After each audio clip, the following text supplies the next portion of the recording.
여러분 안녕하십니까? 충청지역 애국시민단체인 대전국민주권자유시민연대 약칭 대전국자연이 국민의힘과 국힘 내 공정선거제도 개선 특위에 지금 공정선거를 위해 더 필요한 것은 선관위가 제시한 짝퉁 수개표가 아니라 선관위의 대대적인 개혁과 당의 선거감시 시스템 혁신이라는 내용의 성명서를 발표했습니다. 얼마 전 충남도 의회가 전국 지방의회 중 처음으로 부정선거를 막기 위한 선거제도 개선 촉구 결의안을 채택했다는 소식을 전해드렸지만 최근 충청지역 애국 세력의 움직임이 눈에 띄고 있습니다. 한국 우파 또는 보수 세력의 핵심 지역이라고 불리는 영남 지역과 인구가 많은 수도권 지역 애국 세력은 이 같은 충청 지역 인사들의 활동을 벤치마킹할 필요가 있어 보입니다. 그동안 오랫동안 자유우파 애국활동을 해온 현직 의사인 홍성주 원장이 회장을 맡고 있는 대전국자연은 11월 20일 발표한 국민의힘과 공정선거제도 개선 특위에 바란다라는 제목의 성명서에서 다음과 같이 밝혔습니다. 지난 14일 국민의힘 공정선거제도 개선 특별위원회 약칭 공선제도 특위가 수개표와 투표지 분류기, 보안 USB 사용 등 선관위가 보고한 몇 가지 선거관리 개선사항을 언론에 발표했다. 이에 내년 총선을 앞두고 공정선거에 대한 국민적 관심이 높아지고 있다. 우리는 여당인 국민의힘이 당 공선제도 특위를 발족하고 선관위와 논의를 시작한 것에 큰 박수를 보낸다. 이렇게 일단 국민의힘의 최근 움직임을 평가한 뒤에 그러나 그동안 4.15 부정선거 진실규명과 홍보, 고발 활동에 불철주야 노력해온 우리 애국시민단체 입장에서 몇 가지 이해되지 않는 부분이 있다라면서 아쉬운 점을 소개하고 있습니다. 대전국자연은 우선 당 공선제도 특위는 국민이 우려하는 부정선거 소지를 없앨 실질적 개선책을 찾자는 것인가? 아니면 부정선거 의혹이 커지는 것에 대한 불안감을 해소하기 위한 립서비스인가?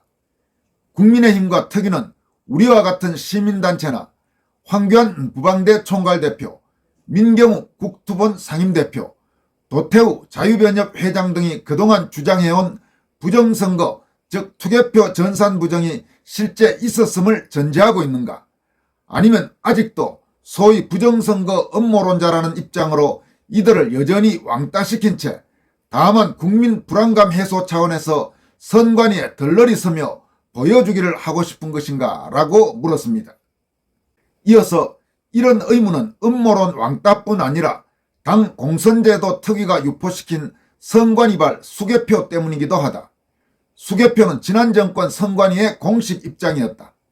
투표지 분류기를 통과한 투표지 다발을 개수하기 전에 일일이 수기로 검표하고 있으며 투표지 분류기도 사용이 금지된 전산장치가 아니라 단순 기계장치이기 때문에 선관위 개표 관리 방식은 전자개표가 아니라는 것이 선관위가 수없이 강조해온 공식 입장이었다라면서 따라서 선관위가 이번에 제시한 수개표라는 것은 공식 입장만 설거머니 뒤집어 전자개표였음을 뒤늦게 자인한 것이며 기존의 전자개표 즉 투표지 분류기에 대한 유관적 감시를 강화하겠다는 것에 불과하다. 수개표란 전산장치에 의존하지 않고 직접 사람의 손과 눈을 이용한 아날로그 방식의 확인, 검사, 분류, 연산, 집계, 보고하는 시스템을 말한다라고 강조했습니다. 그러면서 전자분류기를 사용하지 않아야 수개표인 것이다.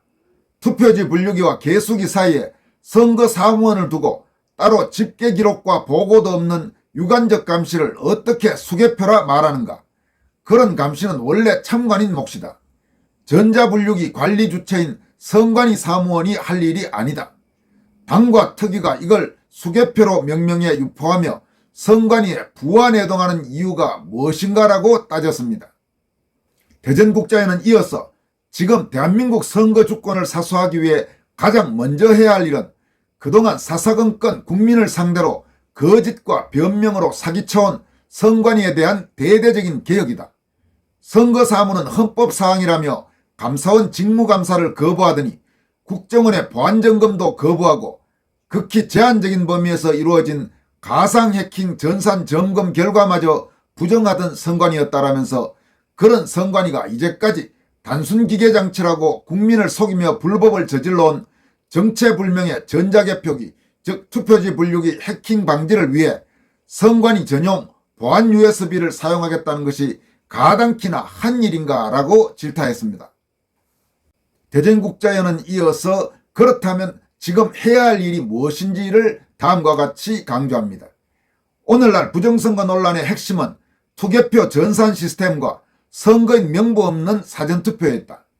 국민의힘과 당 공선제도 특유가 부정 의혹을 완전히 해소하고 공명정대한 투명선거로 1인 1표의 자유민주 선거제도를 사수하겠다는 목적이라면 1. 선거법상 불법인 전자개표기 사용을 정당화해온 선관위 관리 책임자를 처벌하고 투표지 분류기를 폐기하고 수개표로 전면 전환해야 한다. 현행 선거법대로 하면 된다. 2. 부정의 온상이었던 사전선거를 폐지하기 위해 당이 나서서 헌재 위헌소송과 가처분 신청을 내야 한다. 정교모 교수들이 제기한 가처분 신청에 여론의 힘을 실어야 한다. 지금 여기서 정교모 교수들이 제기한 가처분 신청 그리고 그에 앞선 헌법재판소에 낸 위헌심판 청구 이런 부분들은 여러분들에게 이미 아주 상세하게 전문까지 모두 소개해드린 바가 있습니다. 아마 모두 시청하셨을 것으로 생각합니다만은 혹시 보시지 않으신 분들은 앞부분에 가서 그 내용들을 참고해 볼 수 있을 겁니다. 3. 또한 가처분 불인용에 대비해 사전투표 시 투표자 자필 날인대장을 비치하도록 해서 각 지역선관위마다 사전선거인 명부를 따로 작성, 보관, 열람토록 해야 한다. 4. 선관위의 투표관리관 관인 인수의 사용은 그 명분이 뭐였던 부정의도가 명백한 선거법 위반 범죄 행위였다. 관련자들을 색출해 징계하고 법대로 사인 즉 개인도장만을 사용하도록 해야 한다. 5. 봉인지도 재사용 봉인지 사용이 가능하도록 한 관련자들을 색출해 징계하고 잔류형 봉인지만 사용하고 그 관리대장을 반드시 비치하도록 해야 한다. 6. 투표 마감 후 참관인이 투표한 봉인지에 사인을 하는데 사인을 한 참관인은 개표 시 개표장에 입장해서 본인이 사인한 투표함을 확인할 수 있게 해야 한다. 그간의 선관위는 이것을 차단했다. 어이없는 일이다. 모든 선거 과정은 투명하게 관리되어야 한다. 7. 무엇보다 중요한 것은 당과 공선제도 특위는 부정선거를 제도화한 대법원의 재검표 재판에 대한 전면적인 조사와 평가를 진행하고 이와 관련 이미 형사고발된 선관위 관계자들에 대한 수사를 촉구해야 한다. 아울러 선관위원장에 대한 책임을 물어야 한다. 또한 지난 5년 동안 선거 사무를 총괄해온 중앙과 광역의 사무국 체제와 중앙전산 담당자를 전면 교체하고 선관위 선거관리 체제를 전면 개혁, 개편하도록 요구해야 한다. 대전국자연은 이렇게 7개항을 국민의힘과 공선제도 특위에 요구한 뒤 성명의 마지막 부분을 다음과 같이 마무리하고 있습니다. 헌법기관인 선관위가 무소불위의 권력기관이 되고 배타적 이념 집단화되며 부정과 부패의 온상이 되어 국민주권을 오히려 침탈하고 부정선거 원흉이라는 오명을 쓰게 된 것은 국민의힘에게도 큰 책임이 있다. 2020년 이후 투개표 참관인 활동을 해온 우리의 경험상 국민의힘당은 투명하고 공정한 선거를 위해 어떤 노력도 하지 않았다. 이제라도 국민의힘과 당 공선제도 특위는 전국 253개 선거구와 17개 광역 및 중앙의 선관위원들을 공채 선발해야 한다. 이제까지 공명선거에 관심도 없는 사람들에게 자리 나눠주는 방식이 아니라 중앙당에서 책임지고 공채 선발하여 교육하고 투명하고 전문적인 선거관리를 당이 주도해야 한다. 여러분 지금 이 국자연 성명에서 국민의힘을 통렬히 질타한 이 부분 국민의힘은 무겁게 받아들여야 됩니다. 그러니까 선관위가 저 따위로 아주 형편없는 조직이 되고 부정선거의 원흉이라는 오명을 쓰게 된 것은 국민의힘에게도 책임이 있다는 겁니다.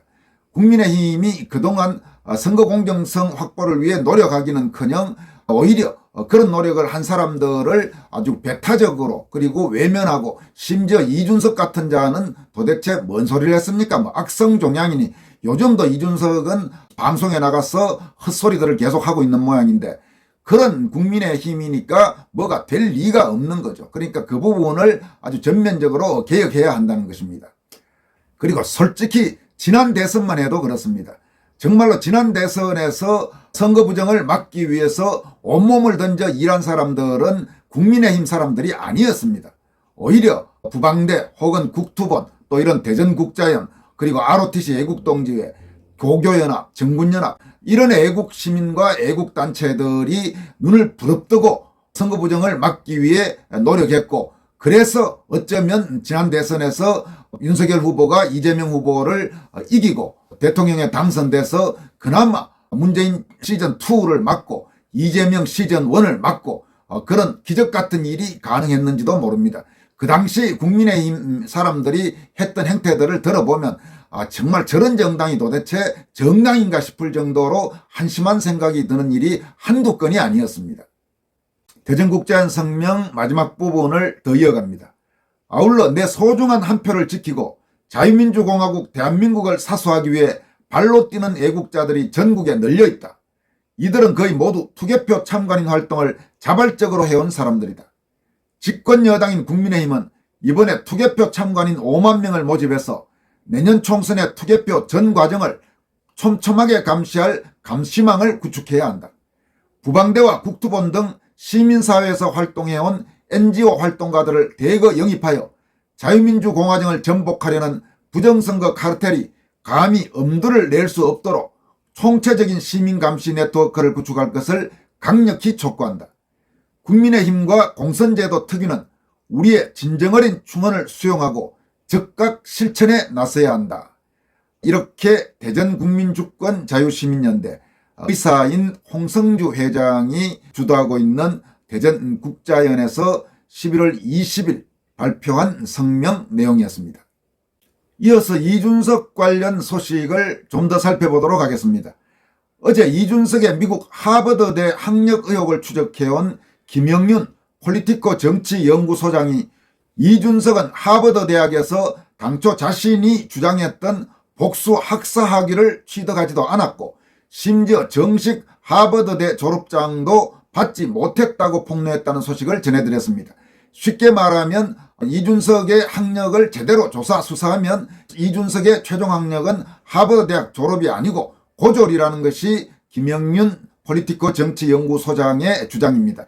따라서 이준석이 하버드 대 졸업이 사실이 아니라면 그걸 바탕으로 지금까지 선거 공보물에 사용했던 행위 또 그걸 바탕으로 현역 군 면제가 됐던 행위 이런 부분들에 대해서 다시 전면적인 재조사, 재수사가 필요하고 상황에 따라서는 사법 처리까지 이어져야 한다는 게 김영윤 씨의 주장입니다마는 호남의 자유우파 지식인인 이양성 군산대 교수가 김영윤 소장의 이준석 허위 학력 의혹 폭로 내용을 자신의 소셜미디어에 올리면서 어느 핫바드 호소인에게 묻자 당신은 핫바드냐 핫발이냐라고 일침을 가한 뒤 이준석과 그를 비호하는 언론계 일부 세력을 다음과 같이 통렬하게 비판했습니다. 리준색 비대위원장 우는 개수작 120석 자신한다고? 네 다마수가 120이겠지. 개소리 말고 김영윤 소장 물음에 답부터 하자. 리준색은 핫바드 학사냐 핫바드 핫발이냐. 참고로 여러분들에게 말씀드리면 이양성 교수가 이준석을 표현할 때 항상 리준색이라고 표현합니다. 리준색의 색은 아마 섹스를 의미하는 것 같습니다. 그게 뭔지는 여러분들도 다 알고 계실 겁니다. 그리고 핫바드는 하버드 대학을 지금 핫바드라고 아주 돌려서 이준석을 까고 있는 겁니다. 말했지 리준색 신당 창당 안 한다고. 리준색이 드디어 말을 바꿨다. 비대위원장을 맡으면 가정문이다. 120석 가능하다고? 김칫국 마시는 것 봐라. 리준색이 그런 사람이다. X 같은 소리 하지 말고 까놓고 한마디만 묻자. 당 차원에서 전략 말고 네 인생 비전과 전략을 말해봐라. 노원에서 3번 출마해 3번 연속 낙선한 사람이 전략을 말한다는 게 말이 되냐? 자신에 대한 의혹부터 해소해야 한다. 눈치가 빠른 리준색은 벌써 알아차렸다. 뭐랬냐? 리준색은 신당 창당 안 한다니까. 리준색에게 국힘은 설국열차다. 영화 안 봤냐? 설국열차 나가면 그 자리에서 순식간에 얼어붙는다. 리준색이 저렇게 요망한 주둥아리 마음대로 돌리고 사람 대접받는 곳은 국힘밖에 없다. 따라서 리준색과 리준색 덕분에 나불불 요량으로 설레발이 치는 후루쿠 언론 사이비 기레기들은 리준색에게 갯돈 붓고 있는 개원들이라고 볼 수 있다. 부어놓은 갯돈이 많으니 개주 리준석을 원님으로 세우려는 것이다. 작동 원리가 리재명 그리고 개딸들과 비슷하다. 누가 봐도 말이 안 된다. 도대체 리준색이 무슨 능력이 있냐? 오로지 갈라치기 이간질. 이번에도 이간질 안 봤냐? 한동훈 장관 부인이 났으니 김건희 여사와 비교하는 거 봐라. 리준석 이세는 멘탈 자체가 분열 갈라치기 이간질 인생이다. 리준석의 개돈 부은 기레기들이 신당 창당 어쩌고 바람 잡아놓고 막상 당을 나가면 순식간에 얼어붙어 모든 게 깨져버릴 것 같으니 리준석이 다시 국힘에 남도록 밑밥 까는 거다. 리준석 지지자들은 특징이 있다. 한동훈을 싫어한다. 그리고 그들은 진짜 보수도 아니고 자유주의자들도 아니다. 권력을 잡겠다고 눈깔이 돌아간 야바이꾼들이다. 노름꾼 옆에서 눈치 살피는 개편꾼들이다. 여러분 그렇습니다. 이준석을 무슨 자유주의자, 우파, 보수 이렇게 본다고 하면 동의할 수 있겠습니까? 하는 짓이나 하는 행동이 저게 도대체 어떤 장점이 있는 자인지. 그런데 저런 또 이준석을 비호하고 지켜 세우는 그런 사람들은 도대체 뭔지. 이준석 지켜 세우는 사람 중에는 우리가 흔히 우파 또는 보수 진영에서 뭐 나름대로 말이나 좀 한다 이런 사람들도 몇이 있어요. 그런 사람들은 도대체 제정신인지 참으로 이해하기가 어렵습니다. 지금 이양성 교수가 바로 그런 부분들을 질타하고 있는 것입니다. 리준석이 저렇게 가정화법 쓰는 건 전형적인 문전걸치기 수작이다. 낙타가 주인 집을 차지하는 방법이다. 처음엔 비가 오니 처마 끝에만 걸치게 해달라고 조른다. 처마 끝에 있으니 어차피 있을 거 비길 때까지 마당에 있겠다고 한다. 마당에 있으려니 어차피 마루가 비어있는 거 잠깐 앉자고 한다. 그런 식으로 차츰차츰 가랑비에 옷 젖듯 공간을 차지해 나간다. 지금 자유우파 진영의 가장 큰 문제는 뭔지 아나? 바로 패배감이다. 지리멸렬, 오합지졸, 어중이 떠중이 다 받아들여서 세를 불리면 유리할 거라고 생각하는 경향이 있는데 또 말하지만 세복의 에이전트들 득표에 도움 안 된다. 여기에 세복의 에이전트란 것은 세보수계 그러니까 이준석, 하태경류의 이런 인간들을 말합니다. 세복의 에이전트들을 증오하는 것이 아니다. 그들이 무능해서 그렇다. 그들은 자유우파에 아무런 도움이 안 된다. 리준석, 유승민, 천하용인을 열심히 써대는 언론들이 있는데 걔네들이 좌파 진영에서 또는 중도 진영에서 표를 가져올 수 있다고 생각하나? 전형적인 역선택이다. 리준석과 천하용인 또라이들이 보수당 내에서 분열을 시켜주니까 좌파들이 미치게 환호하는 것이다. 리준석과 천하용인은 그게 자신들에 대한 지지라고 생각하는 거고. 이양성 교수는 그러면서 국민의힘이 내년 총선에서 이길 수 있는 방법은 이준석 이런 따위에 휘둘리고 이준석 이런 따위를 중용하는 게 아니고 제대로 전공법으로 전통적인 지지층부터 챙기는 방식으로 가야 한다 이렇게 강조합니다. 다음과 같이 마무리하고 있습니다. 국힘 총선 필성 전략은 따로 있다. 전공법으로 가는 거다. 전통적인 지지 기반 즉 집토끼부터 챙겨라. 더 솔직히 말해주랴. 국힘 왜 지지율이 낮을까? 엘리트주의 때문이다. 사람들이 볼 때는 엘리트주의로 보인다.